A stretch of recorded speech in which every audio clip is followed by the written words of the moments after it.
دنیا دنیا ہے، یہاں انسان بستے ہیں، فرشتے نہیں۔ ایسا کوئی آدمی نہیں جو فرشتہ ہو، کمیاں ان میں بھی رہی ہوں گی، خوبیاں بھی بہت تھیں۔ آپ کی نظر کمیوں پر، آپ کو کمیوں کا حساب چاہیے، میں دوں گا جس حد تک بھی دے سکتا ہوں۔ خوبیاں ان میں بے شمار تھیں، ان کا حساب نہیں، ان کا جواب نہیں۔ السلام علیکم، میں عزیز برنی حاضر خدمت ہوں۔ مجھے آج کچھ دیر بولنا ہے محترم سہارا شاہ جی کے دنیا سے چلے جانے پر۔ گفتگو انتہائی ذاتی نوعیت کی ہے۔ مجھے نہیں معلوم کہ میں آپ کے بیشتر سوالوں کا جواب آج کی اس گفتگو میں دے پاؤں گا، لیکن جس حد تک بھی آپ کے سوال میرے سامنے آئیں گے، میں انشاءاللہ ایک روز عنقریب، شاید ان کی 13 سے پہلے، آپ کے سوالوں کے جواب کے لیے بیٹھوں گا۔ آج تو بس میں کچھ یادوں کا ذکر کرنے کے لیے آپ کے درمیان حاضر ہوا ہوں۔ وہ یادیں بھی ایسی جو زیادہ تر مجھ سے وابستہ ہیں، سہارا اردو سے وابستہ ہیں، سہارا انڈیا پریوار سے وابستہ ہیں، ہندوستان کی سیاست سے وابستہ ہیں۔ تلاش کر لیجیے گا ان میں سے کتنی باتیں ایسی ہیں جن کا تعلق ہندوستان کی سیاست، اردو صحافت، اردو کے فروغ سے تھا اور ہے۔ کتنا تعلق عزیز برنی سے بھی ہے۔ سہارا شاہ سے میری پہلی ملاقات 23 اپریل 1991 23 اپریل 1991 کو ہوئی، جب سہارا انڈیا پریوار نے میڈیا میں قدم رکھنے کا فیصلہ کیا تھا۔ راجندر نگر گوپال داس بلڈنگ میں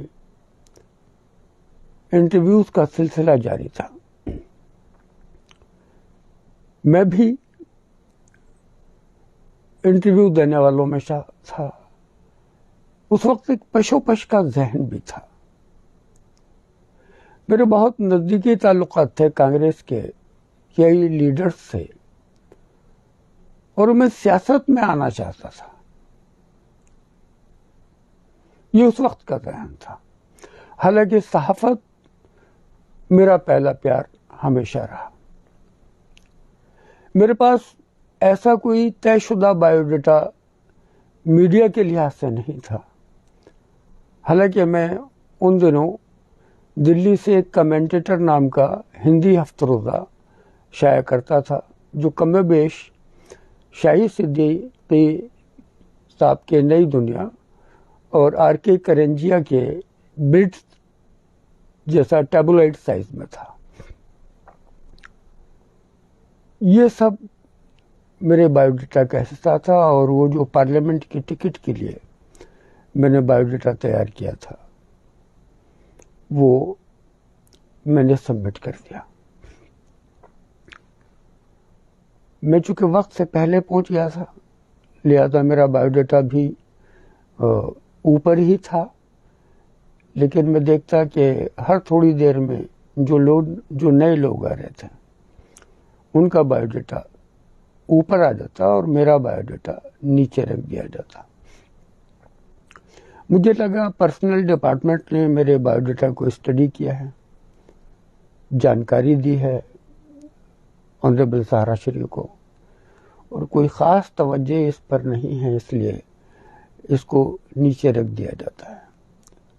صبح 10 بجے سے 3 بجے تک لنچ کا وقت بھی گزر گیا، وقفہ بھی گزر گیا، میرا نمبر نہیں آیا، تو شاید تیواری جی تھے وہاں پر جو کوآرڈینیٹ کر رہے تھے، میں نے ان سے کہا کہ واپس دے دیں مجھے اگر انٹرویو بورڈ تک میرا بایو ڈیٹا نہیں پہنچایا جاتا ہے تو انہوں نے کہا کہ نہیں، یہ دیکھا ہے، بڑے صاحب اس وقت کہا جاتا تھا سہارا شریف کو، یہ دیکھا ہے بڑے صاحب نے اور کہا ہے کہ بعد میں آرام سے بات کرنا ہے، لہذا آپ رک جائیے۔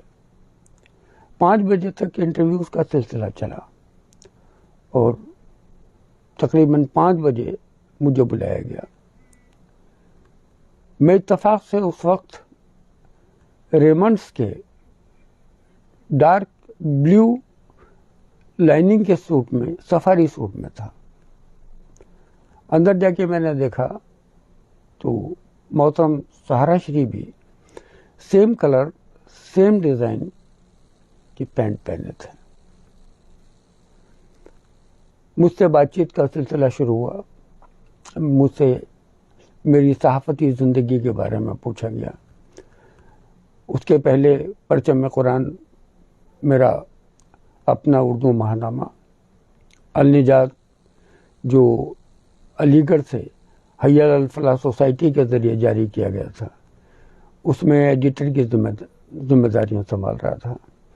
ہانگ کانگ سے سید کاظم علی کاظم ویکلی انگریزی ویکلی پبلش کرتے تھے، میں انڈیا میں اس کا ایڈیٹر تھا۔ خواجہ حسن ثانی نظامی بھی اس سے وابستہ تھے، ڈاکٹر عباس نقوی بھی اس سے وابستہ تھے۔ 3-4 منٹ صحافت پر گفتگو ہوئی، اس کے بعد گفتگو کا رخ مڑ گیا، کچھ سماج پر، کچھ مذہب پر، کچھ سیاست پر۔ تقریباً 1.25 گھنٹے یہ گفتگو چلی۔ میں دیکھ رہا تھا کہ جن لوگوں کے انٹرویو کیے جا رہے تھے وہ 2 منٹ 3 منٹ میں باہر آ جا رہے تھے، سلیکشن ہو یا ریجیکشن۔ 1.25 گھنٹے سے زیادہ میرا انٹرویو، اور اس میں سبجیکٹ کے حساب سے زیادہ سوال نہیں تھے، سماج سے، اردو سے، مذہب سے، ہندو مسلمان سے، اس سے زیادہ تعلق رکھنے والے سوال تھے۔ بالآخر میں نے معلوم کیا کہ کیا میرا سلیکشن کیا جا سکتا ہے، تو نے کہا آپ سلیکٹ کر لیے گئے ہیں اور آپ جوائن کر سکتے ہیں۔ یہ باتیں ذاتی نوعیت کی تھی، کچھ سمجھنا چاہتے تھے آپ کو یہ ذمہ داری دینے سے پہلے۔ اس کے بعد میں نے سہارا جوائن کیا۔ سہارا جوائن کرنے کے بعد پہلا تقرر ہندی روزنامہ راشٹریہ سہارا کے ساتھ ہوا، جو 15 اگست 1991 کو منظر عام پر آیا۔ وعدہ ہو کہ اردو ماہنامہ میگزین 2 اکتوبر 1992 کو منظر عام پر آئی۔ مجھ سے بات چیت کا سلسلہ شروع ہو گیا۔ شاید وہ جو ابتدائی گفتگو تھی ان کے لیے متاثر کن تھی، لہذا اخبار سے ہٹ کر بھی کافی دیر مجھ سے بات ہوتی تھی۔ انہوں نے کہا آپ ہندی، انگریزی، اردو تینوں سے وابستہ رہے ہیں، ہندی پہلے آ رہا ہے تو آپ ہندی سے جڑ جائیں۔ اسی وقت طے کیا گیا کہ ایک ضمیمہ سپلیمنٹ ہستکشیپ کے نام سے شروع کیا جائے گا۔ بعد میں اردو میں نے اسے دستاویز کے نام سے شروع کیا۔ قومی مسائل پر اس پر گفتگو ہوگی، آپ اس کے ایڈیٹر رہیں گے۔ بڑی ذمہ داری تھی، اس لیے کہ سہارا کا دماغ، سہارا کی پالیسی اور سہارا کی فلسفی کو ظاہر کرنے کے لیے یہ ایک اہم اخبار تھا۔ ایڈیٹوریل پیج پہ، پہلے ایڈیٹوریل پیج پر ہی میرا آرٹیکل بھی شائع کیا گیا۔ اس طرح بنیادی طور پر ہی میں سہارا کے ایڈیٹوریل بورڈ سے وابستہ ہو گیا۔ سنہا صاحب تھے، اس وقت ٹیلی ویژن سے آئے سینئر پرسن تھے.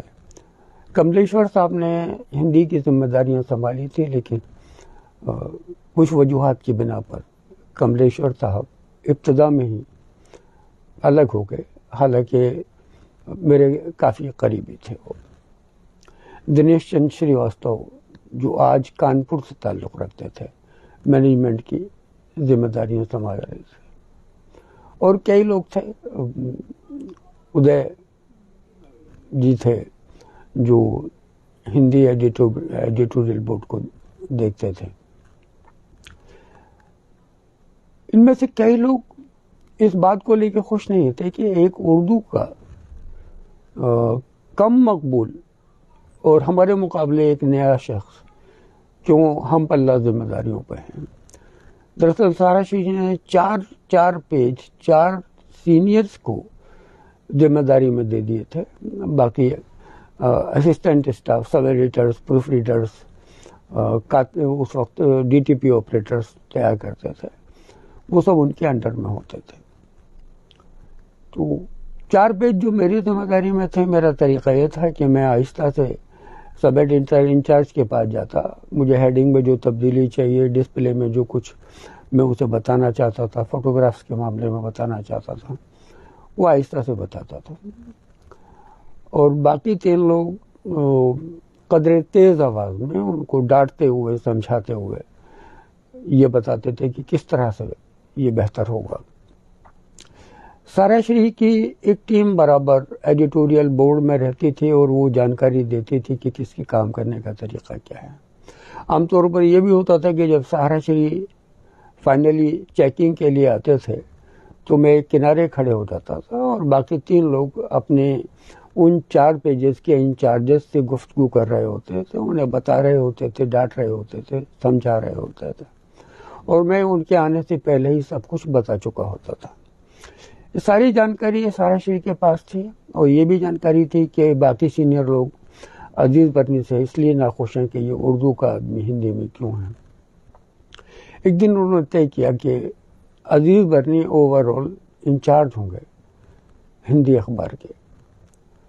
تو وہ تینوں صاحبان ناراض ہوئے، کام کرنا بند کیا.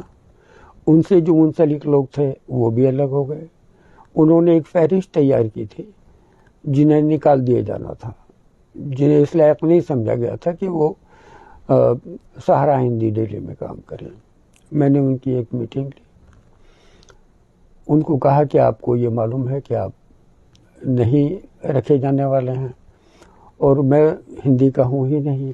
ایک کوشش کر کے دیکھتا ہوں آپ لوگوں کی مدد سے، اگر آپ میرا ساتھ دیں. انہوں نے کہا سر پوری طرح ساتھ دیں گے. ان دنوں میں 22 گھنٹے دفتر میں رہتا تھا، 2 گھنٹے دفتر میں ہی سوتا تھا، گھر نہیں جاتا تھا. جس دن یہ سامنے آیا کہ کل سے وہ لوگ اخبار کا حصہ نہیں ہوں گے، اور میں نے کہا اخبار کل بھی نکلے گا اور میری عدالت میں نکلے گا، تو سارا شریح نے آہستہ سے کندھے پہ ہاتھ رکھ کے کہا کہ 3-4 دن کا وقت لے لو، ابھی اخبار مارکیٹ میں نہیں جا رہا ہے، اس کے بعد نکالنا ایک دم سے مشکل ہو جائے گا. میں نے کہا نہیں سر، اخبار تو کل بھی آئے گا ہی، اور کل یہ اسکیننگ کریں گے، یہ بتائیں گے کہ یہ اخبار ٹھیک ہے یا اس کے اندر کیا کمی ہے. بہرحال اگلے دن سے میں نے اخبار چھاپنا شروع کیا. اس میں کتنی کمی تھی یا نہیں تھی نہیں معلوم، لیکن سہارا شریح اس اخبار سے متاثر تھے. اس طرح ہندی روزنامہ میں ایک مخصوص مقام مجھے ملا، اور اردو ماہنامہ میگزین کا شائع کرنے کا سلسلہ بھی شروع ہونے ہی والا تھا. ذمہ داریاں تقسیم کر دی گئی تھیں. اس وقت کے کئی سینئر لوگ جو اردو سے وابستہ تھے، ماجد رحمان صاحب، اسد رضا صاحب، قیس رام پوری صاحب، یہ سب وابستہ تھے، نفیس عابدی صاحب، مشیر صاحب وابستہ تھے. پہلا شمارہ اردو کا چھپ کر سامنے آیا. تاریخ کا اعلان کیا جا چکا تھا، کیفی آدمی کو اجرا کرنا تھا، ایک بڑا مشاعرہ بھی اس میں تھا. سارا شریح نے مجھے بلا کے کہا کہ میں اس سے اور بہتر چاہتا تھا. مجھے لگتا ہے کہ اس ٹیم کے ساتھ آپ بھی شامل ہو جاؤ. ہندی تو جاری ہو چکا ہے اور میں نہیں چاہتا کہ اردو کے ساتھ ایسا نظر آئے کہ ہم نے اس پر کم توجہ دی ہے. ایک بات اور بھی تھی، ہندی روزنامہ کے ساتھ اردو روزنامہ ہی شائع ہونا تھا. یہ تجویز میری تھی کہ روزنامہ شائع کرنے کے بجائے پہلے اردو ماہنامہ میگزین شائع کی جائے. اس کی وجہ یہ تھی کہ تصور یہ تھا سارا شری کے ذہن میں، یا ان کے متعلقین نے ان کو بتایا تھا، کہ اردو میں ٹرانسلیٹ کر دیا جائے گا ان ساری خبروں کو جو ہندی کے لیے آئیں گی. ایڈیٹوریل پیج ہندی کا ہوگا، خبریں ہندی کی ہوں گی، تو کچھ ٹرانسلیٹرز رکھیں گے، کچھ ڈی ٹی پی آپریٹرز رکھیں گے، اور وہ سائمنٹیسنیسلی ہندی کے ساتھ اردو کا اخبار بھی تیار کر دیں گے. میں نے سارے چیز سے کہا کہ مزاج الگ ہے، ہندی صحافت کا مزاج الگ ہے، اردو صحافت کا مزاج الگ ہے. اردو کو جو خبریں چاہیے، اقلیتی طبقے کی خبریں چاہیے، اردو سے تعلق خبریں چاہیے، وہ ہندی کے لیے کارآمد نہیں ہیں. اور جو ہندی کی خبریں ہیں وہ نیشنل نیوز کے علاوہ، قومی سطح کی سیاست کے علاوہ، یا جو لڑائی جھگڑا مار دھاڑ ایکسیڈنٹ وغیرہ، جو اس کا تھنکنگ والا پیج ہے، جو اس کی دشا اور دشا طے کرے گا، وہ نہیں ہوگا. تو بولے اب کیا کریں؟ اگر اعلان کے مطابق اخبار شروع نہیں کریں گے تو فرق پڑے گا، ہماری بات جھوٹی ہو جائے گی. میں نے کہا نہیں، اخبار شروع کریں گے، پہلے میگزین شروع کریں گے، پھر اخبار تک جائیں گے. تو یوں میگزین شروع ہوئی، پھر لمبا سفر ہے. وہ میگزین ہفت روز عالمی سہارا میں کنورٹ ہوئی، پھر وہ روزنامہ سہارا پہلے لکھنؤ سے، پھر دلی سے، گورکھپور سے نکلا، اس کے بعد ممبئی، کلکتہ، بنگلور، رانچی، حیدرآباد، پٹنہ، مطلب بہت سارے سینٹر سے 22 ایڈیشنز کے ساتھ اخبار نکلا. اور اللہ کے کرم میں ان سبھی کا ایڈیٹر رہا. تذکرے اتنے ہیں، باتیں اتنی ہیں کہ میں اردو کے حوالے سے ہی اگر بات کروں تو 1-8 گھنٹے کی تقریر ناکافی ہوگی. اور میں اس وقت یہ تقریر اس لیے بھی کر رہا ہوں کہ فیس بک پر تقاریر محفوظ رہ جاتی ہیں.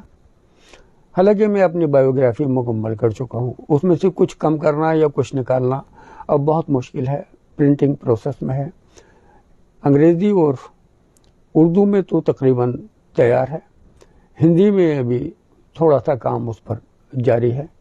اس کے علاوہ کافی ٹیبل بک تیار ہے، اس میں بھی کوئی تبدیلی نہیں، شاید ذرا سی تبدیلی کر کے سارا شہر لکھنؤ میں سارا شریعہ کی آخری رسومات میں شرکت کی 1-2 تصاویر اس میں کہیں شامل کی جائے.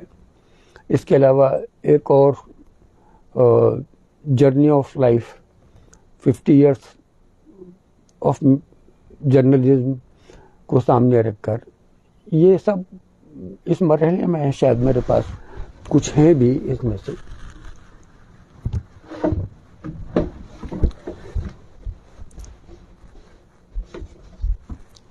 یہ تیار ہے 50 ایئرس آف جرنلزم پر، یہ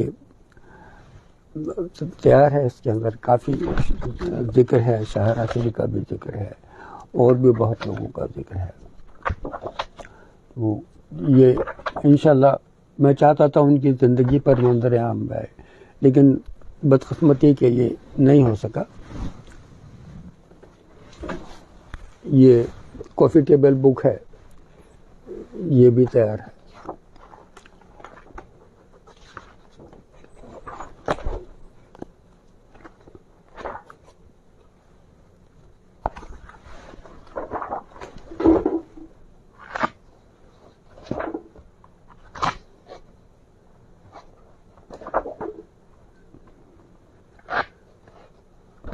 بہت کچھ ہے اس میں آنریبل سارا شیجی کے بارے میں.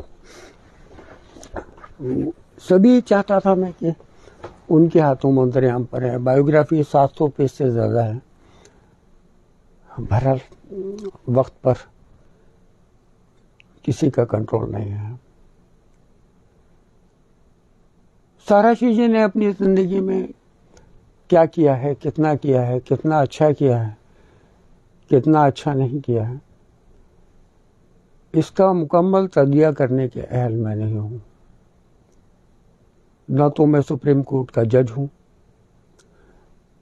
نہ حکومت ہند کا ایسا حصہ ہوں جو حکومت ہند کی رائے جو بھی ان کے بارے میں قائم ہوئی وہ سامنے رکھوں، نہ ان عام فہم لوگوں کا حصہ ہوں جنہیں کسی نہ کسی طرح کی شکایتیں ہیں۔ گفتگو میں سب پر کروں گا، میں کسی بھی سوال سے بچنا نہیں چاہتا، لیکن جیسا کہ میں نے کہا کہ ابھی 14 تاریخ کو آنریبل سارا شیخ جی کی 14 نومبر کو موت ہوئی ممبئی میں۔ افسوس کہ آخری وقت میں خاندان کے سارے لوگ ان کے ساتھ نہیں تھے۔ جتنے لوگ ان کے ساتھ 24 گھنٹے رہا کرتے تھے، کچھ کو چھوڑ کر وہ لوگ بھی نہیں تھے۔ میں نے سارا شریف کو ایک شہنشاہ کی زندگی جیتے ہوئے دیکھا ہے۔ میرے تصور میں ان کی تصویر وہی تھی اور آج بھی وہی ہے۔ طریقے کئی تھے لکھنؤ پہنچنے کے، چونکہ ممبئی سے سارا شریف کو پرائیویٹ پلین کے ذریعے دلی لایا گیا۔ اسی وقت میری ممبئی میں شری دھر مشرا جی سے بات ہوئی جو ان کے ذاتی معاملات دیکھتے تھے۔ انہوں نے کہا پرائیویٹ پلین سے دلی لے کر جائیں گے۔ سارا شریف جی کے بعد دوسری سب سے بڑی پوزیشن کے مالک جو ان کی زندگی میں بھی تھے اور آج بھی ہیں، آنریبل او پی شریواستو صاحب، ان سے میری فون پر بات ہوئی۔ انہوں نے کہا تدفین سہارا شہر میں ہوگی، پہلے انتم درشن کے لیے سہارا شہر میں، پھر بیکون دھام میں 2 بجے تک آپ آ جائیے۔ میں نے ان سے کہا کہ میں 12:30 بجے تک پہنچ جاؤں گا۔ کار کا سفر میں نے زیادہ مناسب سمجھا، پلین میں بھیڑ زیادہ تھی، وقت اتنا ہی لگ رہا تھا، پھر وہاں پہنچ کے ایسے نازک موقع پر کسی کو گاڑی کا کہنا، گاڑی کا انتظام کرنا، انجان ڈرائیور۔ بہرحال میں اپنے بیٹے اور داماد کو لے کر گاڑی سے لکھنؤ پہنچا اور صبح 6:30 بجے نکل کر 12:30 بجے سہارا شہر لکھنؤ میں تھے۔ میں اسی ڈریس میں جس میں اب آپ کے سامنے گفتگو کر رہا ہوں، یہ سہارا کی ڈریس ہے، یہ کارپوریٹ ڈریس ہے، اور black coat, black pant, white shirt, black tie, Sahara کے منورنگ کے ساتھ۔ ہر سیٹرڈے سہارا کی میٹنگ ہوا کرتی تھی، اسمبلی اس کو بولتے تھے۔ اکثر موقعوں پر سہارا شریف سماج سے اور لائف سٹائل سے، زندگی جینے کے انداز سے، صحافت کا حق کیسے ادا کیا جائے، اس سے پر گفتگو کیا کرتے تھے، اور میں بہت نوٹ کرتا تھا۔ آج بھی میری بہت ساری ڈائریز میں ان کی کہی گئی باتیں نوٹ ہوں گی، اور بے شمار باتیں مجھے یاد ہیں۔ اتنا یاد ہیں کہ جو شانتی سکھ سنتشٹی انہوں نے ان اسمبلیز کو کمپائل کر کے کتاب لکھی تھی، میں پھر سے اپنی یادوں کے سہارے ایسی ہی کتاب کر سکوں۔ تو وہ اسمبلی میرے لیے گرومنگ کے لیے بہت بہتر ہوتی تھی، ان کے ذریعے میں نے سہارا کو سمجھا۔ تو بہرحال میرا دل چاہا، 12 سال سے میں یہ ڈریس نہیں پہنا ہوں۔ آج وہ نہیں دیکھیں گے، لیکن آج میں اسی شہر میں جہاں آخری مرتبہ 12 سال پہلے میں ان سے ملا تھا، وہی ڈریس پہنوں۔ میری ان سے آخری ملاقات 12 جون 2012 کو ان کی رہائش گاہ پر سہارا شہر میں ہوئی تھی۔ 10 جون ان کی تاریخ پیدائش کا دن تھا۔ 12 جون ایک اسپورٹس کا پروگرام تھا جس میں میں VIP گیسٹ کی حیثیت سے اس پروگرام کے لیے موجود تھا۔ ذاتی ملاقاتیں بھی اس میں، اس وقت تک میرا ٹرانسفر ہو چکا تھا، جو 23 نومبر 2011 کو سبھی لوگوں کے پاس پہنچ گیا تھا۔ اس کی تفصیل پہ ہلکے پھلکے ذکر ہو گئی، لیکن میں وابستہ تھا، اور یہ جو خط ملا تھا مجھے، یہ چیئرمین کلب کی طرف سے ملا تھا۔ میں جو وزٹنگ کارڈ ساتھ لے کر گیا تھا، وہ بھی چیئرمین کلب کے وزٹنگ کارڈ ہی تھے، اس لیے کہ آخری وقت تک مجھے کوئی ایسا خط نہیں ملا کہ مجھے چیئرمین کلب سے الگ کر دیا گیا ہے۔ چیئرمین کلب سہارا شری کی پسند کے لوگوں کی ٹاپ مینجمنٹ باڈی تھی، جو تقریباً 13-14 لاکھ جتنے بھی ورکرز تھے ان سب کے اوپر یہ مینجمنٹ باڈی سارا چیئرمین کلب کے لوگ تھے، اس سے مجھے کبھی الگ نہیں کیا۔ وہی وزٹنگ کارڈ لے کر گیا۔ اپنی گاڑی کے اترنے کے بعد سے لوگوں نے، سینئرز نے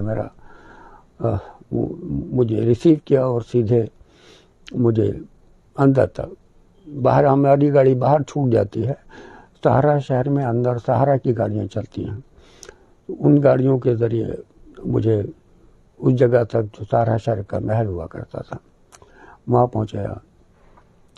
ایک کانچ کے تابوت میں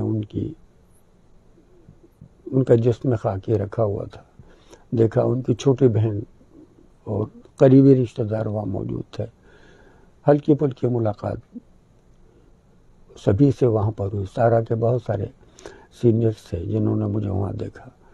اس کے بعد میں کچھ لوگوں سے مل کے بیکنٹھ دھام وقت سے پہلے پہنچ گیا، رسومات کو دیکھنا چاہتا تھا، 2 گھنٹے پہلے میں پہنچا، دیکھتا رہا وہاں پر۔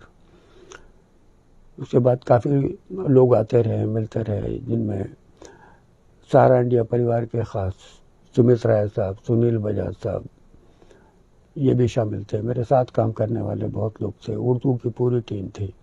اکھلیش یادو آئے، دیر تک ہاتھ پکڑ کر گفتگو کرتے رہے، ان کے والد ملائم سنگھ یادو سے بڑے قریبی رشتے تھے، راجندر چودھری ان کے ہمراہ تھے۔ پھر تدفین کا سلسلہ شروع ہوا تو میں پوجا استھل پر پہنچا اور مجھ سے معلوم کیا کہ آپ کیا جانا چاہیں گے، حالانکہ بھیڑ اتنی تھی کہ لوگ جا نہیں پا رہے تھے۔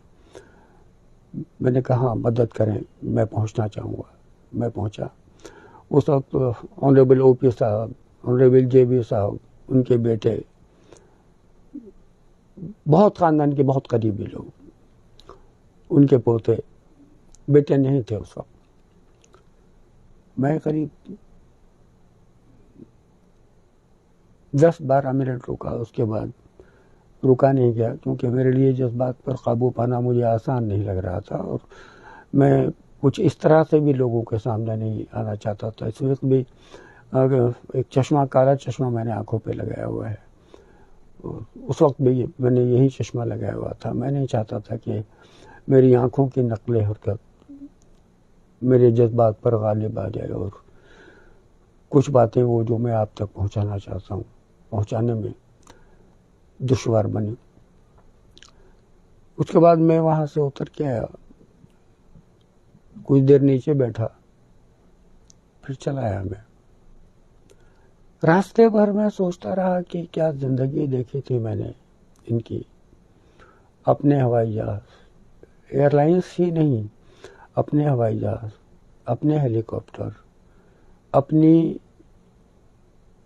بڑے برانڈ کی، مطلب مرسڈیز، درجنوں کاریں، درجنوں اس لیے کہ دلی میں الگ، ممبئی میں الگ، لکھنؤ میں الگ، ایم بی ویلی میں الگ، اور ہماری سطح کے ورکرز کے پاس بھی کمپنی کی کاریں ہوا کرتی تھیں۔ 3 کاریں تو میرے پاس مستقل ہی رہتی تھیں، اس کے علاوہ مجھے جب جس کار کی ضرورت ہو وہ مجھے مل جائے، یہ ہدایت تھی ٹرانسپورٹ ڈویژن کو۔ اگر کمپنی میں نہیں ہے تو باہر سے منگا کے دی جائے، یہ بھی ہدایت تھی۔ معمولی بات تھی دنیا بھر میں 5 اسٹار ہوٹلز میں ٹھہرنا، سہارا شہر میں تو اپنا ہوٹل تھا ہی، سہارا ٹاور، بہت بار میرے رکنے کی ضرورت تھی۔ میں ممبئی میں گھر بھی اسی دوران لیا تھا۔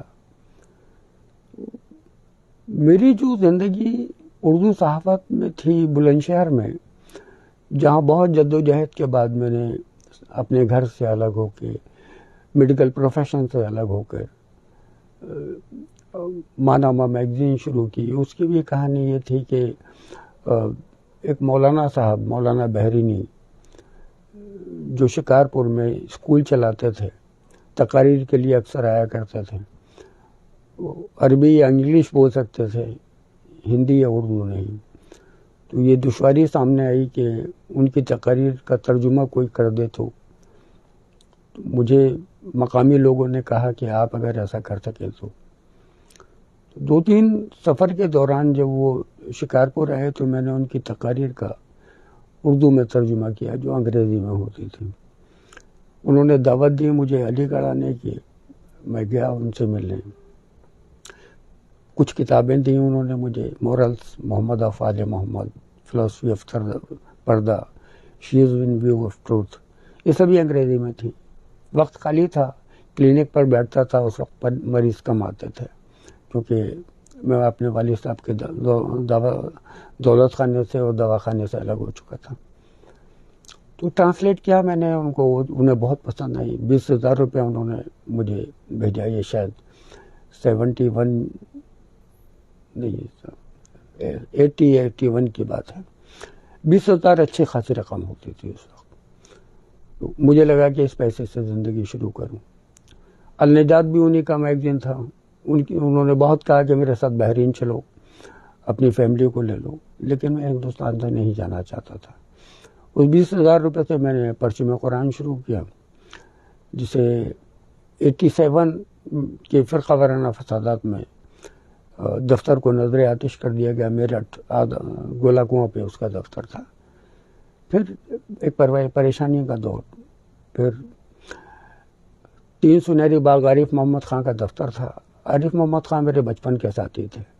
ایک ہی شہر کے ہم لوگ رہنے والے ہیں. حالانکہ گاؤں سے ان کا تعلق ہے بگراچی کے پاس, نیا گاؤں. میں پراپر بلند شہر کا رہنے والا ہوں. علی گڑھ مسلم یونیورسٹی میں تعلیم بھی ساتھ حاصل کرتا تھا. ان کے ہاں بیٹھتا تھا. وہیں ارون نہرو, راج ببر, ستپال ملک, وی پی سنگھ آتے تھے. تفصیلی ملاقاتیں ہیں. وی پی سنگھ بڑے متاثر ہوئے. لودھی اسٹیٹ اپنی رہائش پر بلایا. پھر بولے سیاست میں آ جائیں, ٹکٹ ہم دیں گے, الیکشن لڑائیں. میں نے کہا پیسے نہیں میرے پاس اخبار نکالنے کے لیے. بولے پیسے ہم دیں گے. تو میں نے کہا نہیں, میں اخبار ہی نکالنا چاہتا ہوں, آپ ہمارے ساتھ جڑیں, کچھ اسپیچز دیں, پلاننگ میں ساتھ رہیں. کیا اتفاق سے وہ پردھان منتری بنے. میں ملاقات کے لیے گیا. ملاقات ٹلتی گئی. ان کے پی اے سن سنگھ نے کہا اگلی بار آپ سے ملیں گے. پھر 2-3 ملاقاتوں کے بعد کہا آپ کے بارے میں پی اپیندرا جو INB منسٹر ہیں انہیں کہہ دیا گیا ہے, وہ آپ کی مدد کریں گے, آپ ان سے مل لیجیے. عجیب دماغ تھا میرا. میں نے کہا نہیں ملیں گے پی اپیندرا سے, جانتے نہیں ہم کون ہے. احسان کیا تھا وی پی سنگھ پر, اس کا حساب چکتا کرنا تھا اور یہی طریقہ تھا اس کا. اب وی پی سنگھ سے بھی نہیں ملیں گے, لیکن انہیں کہہ دیجیے گا کہ جو شخص اس عہدے تک پہنچانے میں مددگار ہو سکتا ہے وہ اس عہدے سے ہٹانے میں بھی اہم رول پلے کر سکتا ہے. SN سنگھ کا جملہ مجھے یاد ہے. انہوں نے کہا کہ برنی صاحب دیوار سے سر ٹکراؤ گے تو سر ٹوٹے گا, دیوار نہیں ٹوٹے گی. میں ان کے مخالفین کو جانتا تھا, ان سے ملا. پارلیمنٹ کے ممبر تھے کئی لوگ ان میں سے. محمد حسن کمانڈر, منن میاں, ایک میرے شہر کے سرور حسین, اور کئی لوگ جن کے نام یاد نہیں. یہ اندر خانے ناخوش تھے وشناتھ پرتاپ سنگھ سے, لیکن بغاوت نہیں کر سکتے تھے.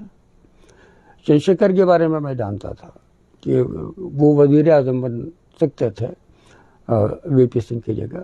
دیوی لال جی نے کچھ آخر یہ سیاست کا داؤ ایسے چلے کہ وی پی سنگھ پردھان منتری بنے. پھر جب میری جان کا خطرہ ہوا تو میں راجیو گاندھی سے ملا, تمام واقعہ ان کو بتایا. راجیو گاندھی نے میری ساری بات سنی اور کہا جائیے کچھ نہیں ہوگا. میں حیران تھا, کیسے کچھ نہیں ہوگا, کوئی تسلی تو دی نہیں. انمنیہ ڈھنگ سے میں واپس لوٹا. لکشمی نگر میں ایک کوٹھی میں نے کرائے پر لی ہوئی تھی. میرے دروازے کے باہر پولیس عملہ تھا.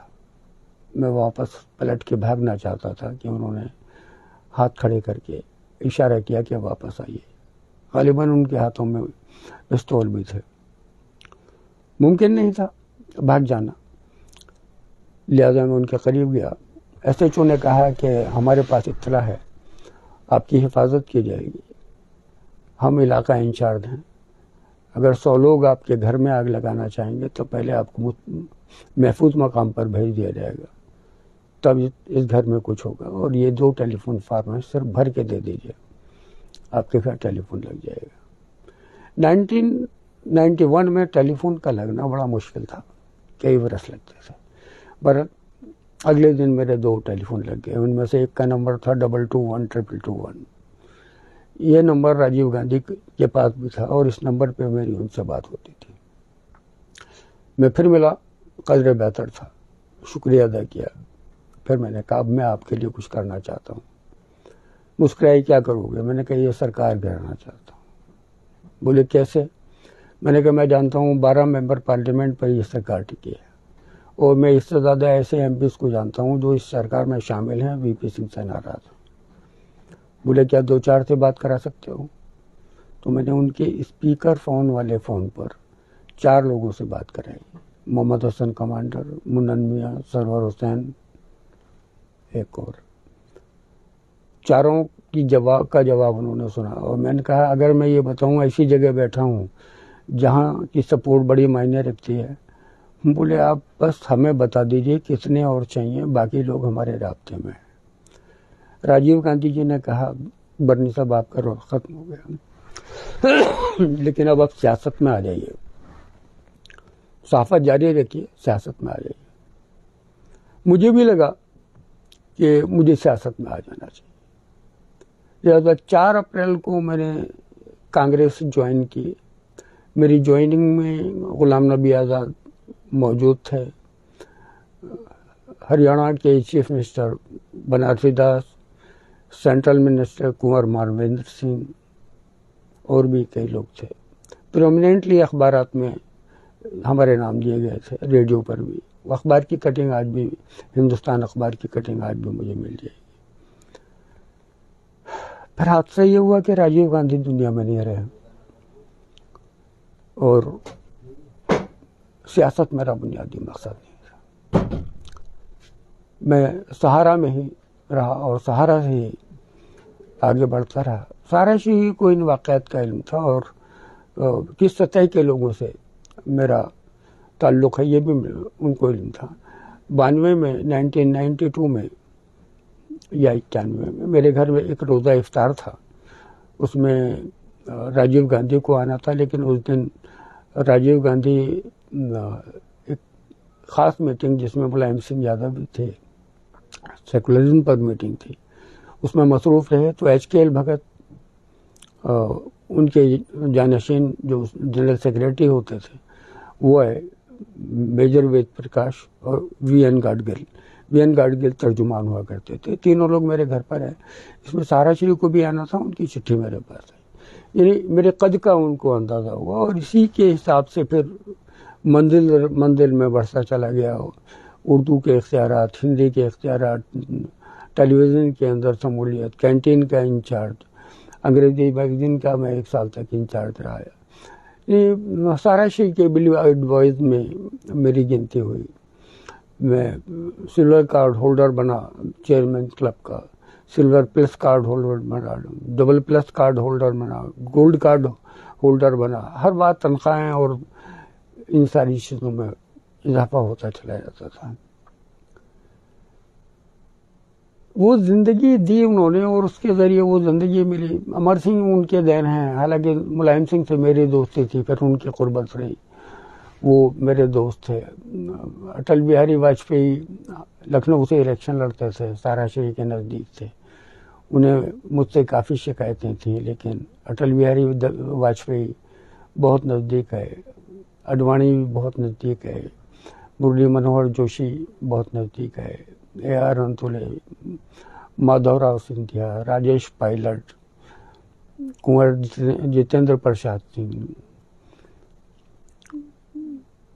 ڈاکٹر فاروق عبداللہ. مطلب اس وقت کی سیاست کی کریم سبھی پارٹیز کے نزدیک آئی، اور اس کی وجہ یہ تھی کہ سہارا کی سہولیات اس درجہ تھیں کہ میں سہارا کے ہوائی جہاز استعمال کرتا تھا، سہارا کے ہیلی کاپٹر استعمال کرتا تھا، سہارا کی گاڑیاں استعمال کرتا تھا، سہارا کے 5 اسٹار ہوٹلز استعمال کرتا تھا. انڈیا میں بھی، انڈیا کے باہر اور ہوٹلس بھی، اور جو خرچ ان تمام ایکٹیویٹیز میں آتا تھا اس کی کوئی پابندی نہیں تھی. میں نے بلند شہر میں مشاہرہ کرایا جس میں کیفی آدمی، علی سردار جعفری، بشیر بدر، ملک زادہ منظور احمد، راحت اندوری، وسیم بریلوی، سبھی لوگ تھے. منیمم جو بگنرز تھے ان کا مشاعرے کا جو فیس تھی وہ بھی 25,000 سے کم تھی. سبھی کو ہوائی جہاز سے بلایا. سبھی مطلب اردو کو اس مقام اور معیار پر لے جانا میرا مقصد تھا جہاں اس سے پہلے کوئی تصور نہیں تھا.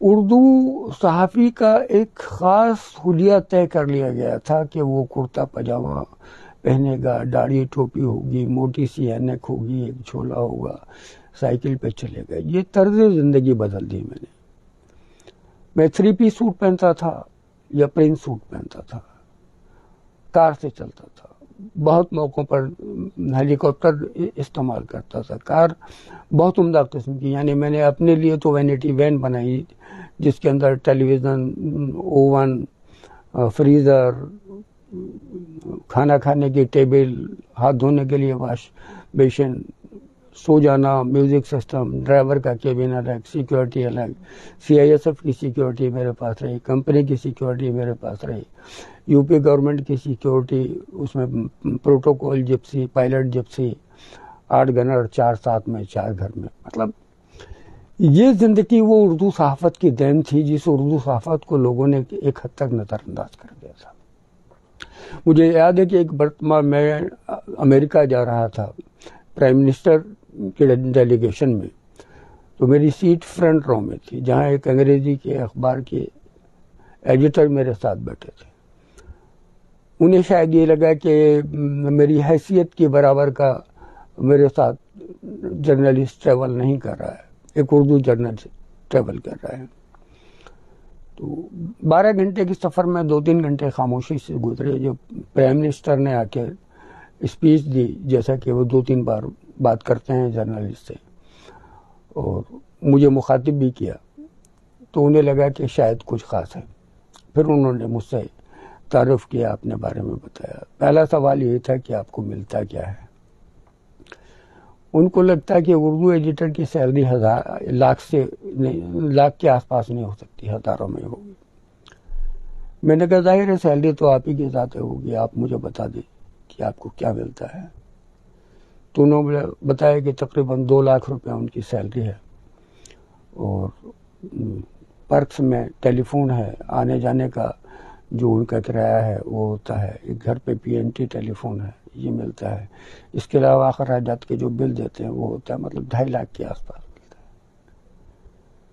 پھر انہوں نے پوچھا کہ آپ کی سیلری کیا ہے.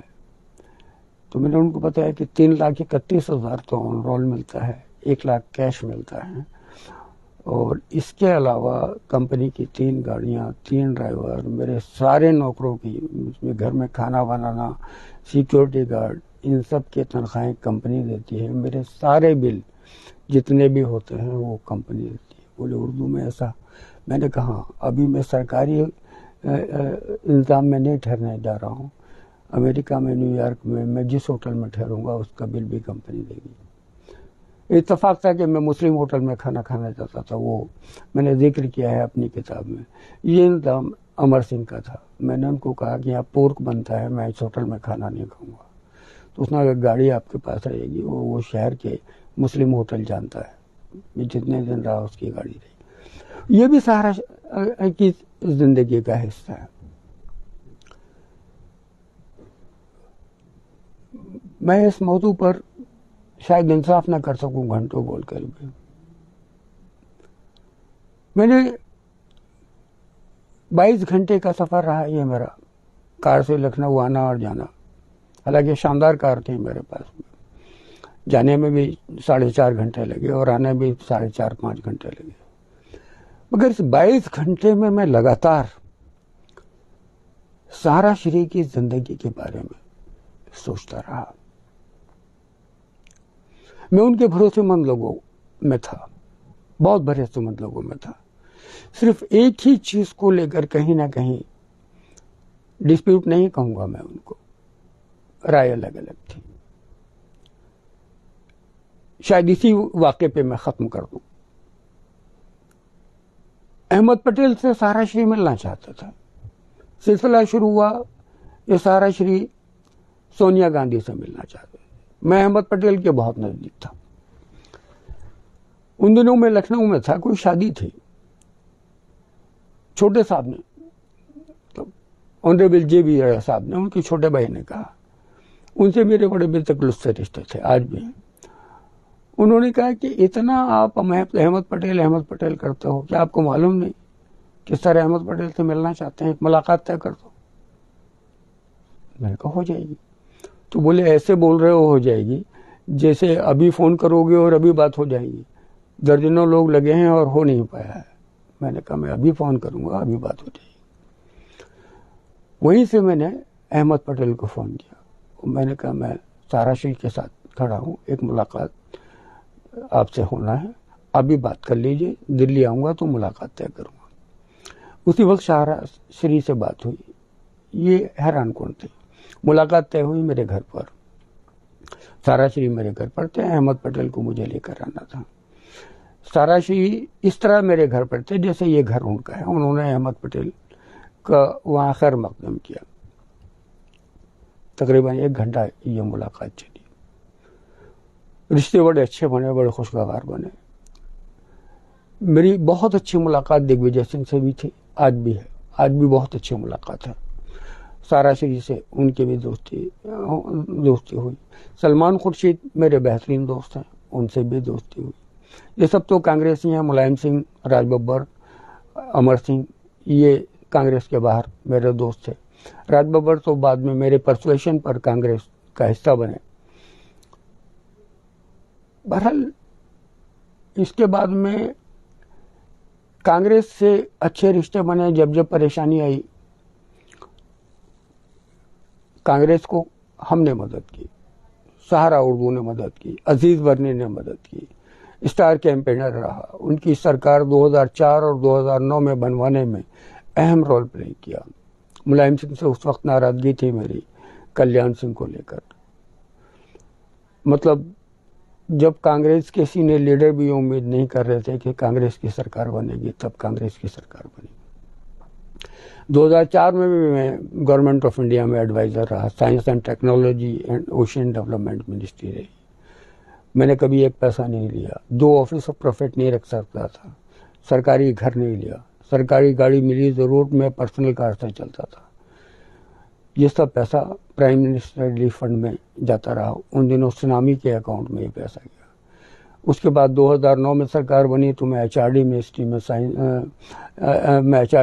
میں گورنمنٹ آف انڈیا میں ایڈوائزر تھا. شاستری بھون میں گھر تھا میرا, آفس تھا میرا. گاڑی وہاں سے بھی تھی. گھر کوئی سرکاری نہیں لیا. گاڑی سرکاری آتی تھی, فائلیں لے کر جاتی تھی ڈرائیور. میں اپنی ہی گاڑی سے چلتا تھا, نہ منسٹری کی گاڑی سے نہ سہارا کی گاڑی سے. ہاں مگر میں کہیں نہ کہیں راہل گاندھی سے بہت متاثر تھا. یہ وہ دور تھا جب دگ وجے سنگھ کو راہل گاندھی کا مینٹر یا بہت قریبی پالیسی پلانر سمجھا جاتا تھا. اور دگ وجے سنگھ سے تقریباً ہر روز میں بات کرتا تھا, تقریباً ہر روز. اور پالیسی میٹرز میں بھی بات ہوتی تھی. کبھی کبھی احمد پٹیل صاحب سے بھی بات ہوتی تھی. یہ بھی میں جانتا تھا کہ احمد پٹیل صاحب دگ وجے سنگھ کو بہت زیادہ پسند نہیں کرتے ہیں. میں سوچا ایگو کا ٹکراؤ ہوگا. دونوں بڑے قد کے لیڈر ہیں. رات کو 2-2:30 بجے تک 3 بجے تک احمد پٹیل کے ساتھ میں بیٹھتا تھا. احمد پٹیل نے بہت معاملوں میں بہت مدد کی میری. سہارا کے بہت معاملوں میں بہت مدد کی میری. مطلب اتنا کانفیڈینس تھا کہ جہاں بھی سہارا کا کوئی کام رکے گا تو میں احمد پٹیل سے کہہ دوں گا, ہو جائے گا. 11 نومبر 2011 کو مجھے اجمیر درگاہ شریف جانا تھا.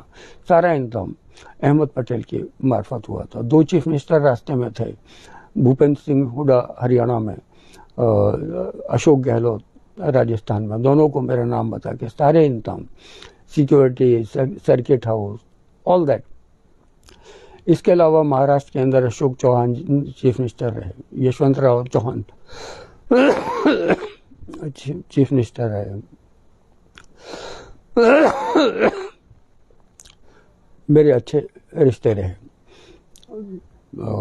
حیدرآباد میں آندھرا پردیش کے چیف منسٹر سے بھی انہی کے گھر ملاقات ہوئی, کرن کمار ریڈی, ان سے اچھے رشتے بنے. لکھنؤ کے کئی لیڈر سے میرے اچھے رشتے بنے. راجیو شکلا ان کے دوست تھے, میرے دوست بنے. سوری. لیکن کہیں نہ کہیں یہ ایگو کا ٹکراؤ, چاہے وہ راجیہ سبھا کو لے کر وہ چاہتے تھے کہ سنجیدگی سے چاہتے تھے کہ میں راجیہ سبھا میں جاؤں اور کیبنٹ میں منسٹر بنوں, لیکن کہیں نہ کہیں یہ تھا کہ میں ان کا یس مین نہیں تھا ہر معاملے میں. بہت چارج میں نہیں تھا. شاہد صدیقی راجیہ سبھا میں 6 سال ایم پی رہے, میم افضل 6 سال راجیہ سبھا میں ایم پی رہے, ایم جے اکبر رہے, محمود مدنی رہے. میں نے کبھی تاریخ سے کم سوچا نہیں. مجھے لگا کہ اردو صحافت میں رکھوں گا تو تاریخ سے رقم کروں گا. HRD منسٹری میں ایڈوائزر ہونا یا گورنمنٹ آف انڈیا میں ایڈوائزر ہونا میرے لیے بڑی بات یہ تھی کہ ایجوکیشن منسٹری مولانا ابوالکلام آزاد کی منسٹری تھی. پہلی مرتبہ آزاد ہندوستان میں وہ ایجوکیشن منسٹر بنے. اور میں نے جب دیکھا جو لیٹر ہے وہ میں لیٹر اپنے کافی ٹیبل بک میں بھی اور اپنی بایوگرافی میں بھی چھاپ رہا ہوں. مجھے مائنورٹی ایجوکیشن میری ذمہ داری میں تھا. پلان 12 جو اقلیتوں کی ذمہ داری کو بلکہ کہہ سکتے ہیں راجندر سچر کمیٹی کی رپورٹ کا امپلیمنٹیشن یہ پلان 12 میں اور ایجوکیشن منسٹری میں تھا. میں یہ کام کرنا چاہتا تھا, شروع کر رہا. تو کپل سبل صاحب ہر معاملے میں میرے معاون تھے, کہیں کوئی رکاوٹ نہیں تھی. احمد پٹیل صاحب اس بات کو لے کر دکھی تھے کہ میری الگ سے 1.25 گھنٹے کی خفیہ ملاقات راہل گاندھی سے کیوں ہوئی اور اس میں ایسی کیا باتیں ہوئی, میں سچ بول رہا ہوں یا کہیں کچھ اور ہے. کیونکہ 2009 کے بعد میں چاہتا تھا راہل گاندھی ملک کے پرائم منسٹر بنے. ہولڈ تھا سرکار پہ بھی پارٹی پہ بھی احمد پٹیل کا. ان کو لگا کہ کہیں عزیز برنی مجھے دھوکہ دے کر کانگریس میں گاندھی پریوار کے نزدیک جانا چاہتا ہے. بس یہ بات سہارا شری, احمد پٹیل اور عزیز برنی کے درمیان سب سے بڑا کانٹا بن گئی. شاید سہارا شری مجھے نکالنا نہیں چاہتے تھے, سہارا سے الگ کرنا نہیں چاہتے تھے, اردو سے الگ نہیں کرنا چاہتے تھے, لیکن سرکار کا دباؤ تھا عزیز برنی کو الگ کرنا. اور احمد پٹیل کی بات ٹال نہیں سکتے تھے. راہل گاندھی اس میں نہیں تھے, سونیا گاندھی اس میں نہیں تھے, موتی لال وورا اس میں نہیں تھے. ان تینوں کا وہ خط جو راہل گاندھی جو لکھا ہے دگ وجے سنگھ نے سونیا گاندھی کو, باقی سب کے دستخط ہیں, میرے پاس آج بھی موجود ہیں. صرف احمد پٹیل تھے. میں سمجھانا چاہتا تھا سہارا شری کو کہ اس کے پیچھے بنیادی مقصد کیا ہے. آپ کا ہر کام راہل گاندھی سے بھی ہو جائے گا. وہ آپ سے ملنا چاہتے تھے. دگ وجے سنگھ کو 16 تاریخ کو آپ کو بھیجا بھی تھا ملنے کے لیے, لیکن اس کے پہلے یہ سیاسی کھیل سامنے آیا. اس کے بعد یہ سیبی ویبی کچھ نہیں. یہ سارے جتنے بھی بات سنتے ہیں آپ, کچھ سچائی ہو سکتی ہے, سب سہارا شری کے ساتھ پروپیگنڈا. 12 سال اس واقعے کے بعد 12 سال جیل کے اندر اور جیل کے باہر سہارا شری نے وہ تلخ زندگی جی ہے جس کے دروازے پر ملک کا prime minister, cabinet minister, governor, chief minister پہنچتے تھے ایک اشارے پر. اس آدمی کو ہوم اریسٹ جیسی زندگی جینے کے لیے مجبور کر دیا. قاتل ہیں یہ خود غرض سہارا شری کو اتنی طویل دردناک موت دینے کے لیے. بچانا چاہتا تھا, بچا سکتا تھا اگر آخری وقت سے پہلے یا جیل جانے سے پہلے سہارا شری نے اس معاملے پر کہیں مجھے بھی یہ تھا کہ میری غلطی نہیں ہے, کہیں انہیں بھی یہ تھا کہ میں الگ نہیں کرنا چاہتا تھا. سرکاریں کیسے بنتی ہیں, کیسے بگڑتی ہیں, سرکار کو اتنی گہرائی سے اسٹڈی تو کیا تھا میں نے.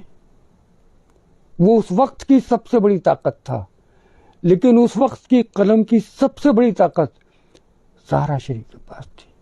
ایک بار وہ اپنے قلم کی طاقت کا استعمال کر کے تو دیکھتے ہیں. یہ سیبی کے چیئرمین کا تقرر سنہا کا, یہ ان کی ضرورت کے مطابق میں نے کرایا تھا. لکھنؤ میں تنخیہ جس نے تنگ کیا تھا اس کو وہاں سے ہٹانے کا, یہ سب اتنی اونچی سطح کے کام تھے جس میں سرکار کے کی پرسنز اور ان کے ساتھ سیدھا یہ تھا کہ آپ ہماری پریشانی میں ہمارے ساتھ ہو گئے تو ہم آپ کی پریشانی میں. پھر سہارا شری نے جو پیسہ دیا کیا لوٹایا جن ضرورت مندوں کا نام لے کر آپ نے کیا. وقت ہو چلا ہے, میں 1 گھنٹے ہی بیٹھنا چاہتا تھا. اس موضوع پہ میں گھنٹوں آپ سے بات کرنا چاہتا ہوں. یہ تاریخ کے وہ راز ہیں, وہ سچائی ہیں. انہیں آج بھارتیہ جنتا پارٹی کس کارپوریٹ ہاؤس کو فائدہ پہنچا رہی ہے, نقصان پہنچا رہی ہے, یہ سب آپ دیکھ رہے ہیں آپ کی نظر میں. لیکن ایس آر کمپنی, ششی رویا کی کمپنی آج کہاں ہے؟ کہیں نہ کہیں اس وقت کی سرکار ناراض تھی. ششی رویا سے بھی میرے نزدیکی تعلقات تھے. میرا بیٹا ایڈوائزر تھا ان کی کمپنی میں, 3 لاکھ روپے مہینہ اس کی سیلری تھی. یہ اب سے 12-14 سال پہلے کی بات بتا رہا ہوں میں. نوجوان لڑکا جس نے بمشکل اپنی پڑھائی مکمل کی تھی. ریمنڈس کا ماڈل تھا. سہارا جو ہندوستان کی ٹاپ کمپنیز میں تھے. ان سب کو ختم کرنے کے پیچھے ایک سیاسی سازش رہی. اور آج جب میں سہارا شریف کا چہرہ دیکھ رہا تھا تو دیکھ رہا تھا کہ جس شخص نے ہندوستان کی سیاست کو, ہندوستان کے ادب کو, ہندوستان کی صحافت کو, ہندوستان کے کھیل کو, چاہے کرکٹ رہا ہو یا ہاکی رہا ہو, پوری دنیا میں بہت طاقتور بنایا, آج اسی سیاست نے سہارا شریف کی جان لے لی, تنہا کر دیا. وہ شخص جو تنہا ہو کر بھی کبھی نہیں ہوتا تھا, ایک انجمن ہر وقت ساتھ ہوتی تھی, وہ شخص کو تنہا کر دیا اس سیاست نے. مت بھروسہ کیجئے اس سیاست پر, اور مت مرنے دیجئے اپنے درمیان کے ان لوگوں کے قلم کو جن کے ہاتھ میں قلم ہے. میں بات ایک عزیز پرنی کی نہیں کہہ رہا ہوں. سیاستداں آتے رہیں گے, جاتے رہیں گے. سیاستداں اپنی پسند کے لوگوں کو آسمان کی بلندی پر لے جاتے رہیں گے. سیاستداں اپنی سیاست کے چلتے آسمان کی بلندی پر رہنے والوں کو زمین دوست کرتے رہیں گے.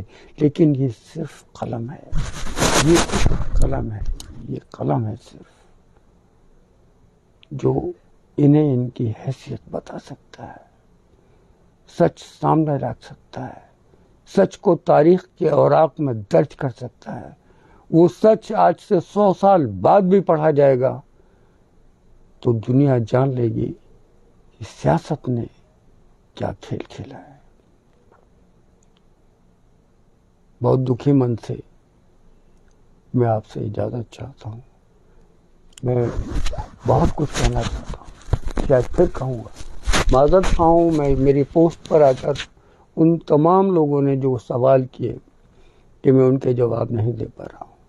میں نے اپنے اخبار عزیز الہند میں ان سوالوں کا جواب دیا تھا. پیراگراف میں آپ کے سامنے رکھ لوں گا, کتاب منتر عام پر آ رہی ہے, پھر بھی جواب دوں گا. لیکن ایک بات کہتے ہوئے اجازت چاہتا ہوں, دنیا ہے, یہاں انسان بستے ہیں, فرشتے نہیں. ایسا کوئی آدمی نہیں جو فرشتہ ہو. کمیاں ان میں بھی رہی ہوں گی, خوبیاں بھی بہت تھیں.